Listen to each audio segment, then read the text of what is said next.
Good morning! Magluluto tayo ng Ilocano pakbet. You know what is this? It's kamote. Sweet potato. Sweet potato. For correction, sweet potato.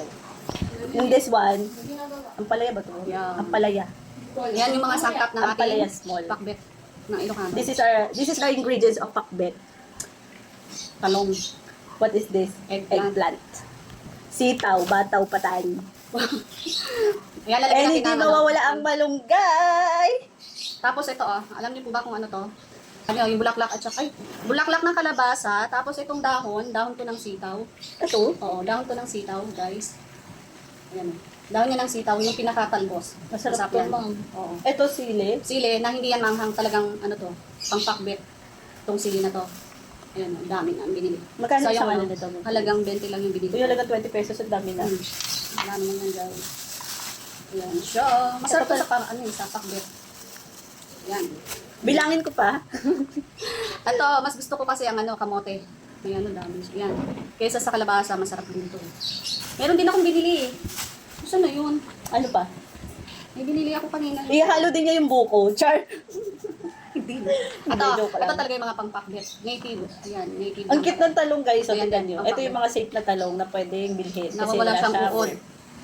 Yan to talaga yung So, yan ang ating Tapos, tanghalian. very specialty dito is, chan-charan, ginger. Siyempre, lalagyan natin ng luya kasi nga, Yellow magpapag- ginger. Maglalagay tayo ng bagoong para hindi siya malangsa. Ang ating sangkap na gagamitin ay pork or yung karne ng baboy. Gusto niyo pa makita yung pork? Wait lang, hugasin lang namin.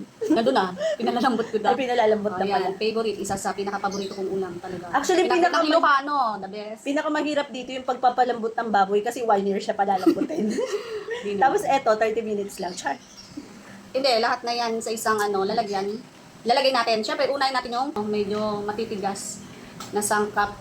Yan ang nasa ilalim. Tapos yung nasa ibabaw, ito na yung mga katulad ng talong, sitaw, dahon. Yan. Ito kasi madali na siyang maluto. Yan po ang ating blood. So, kung gusto niyo mag-try ng Ilocano pakbet, this is the ingredients. Kamote, talong, tanong nyo kay Ma'am Arlene. ampalaya. Best cook ako. Ayan. Try nyo. Punta lang kayo dito sa bahay na. Hindi, joke lang.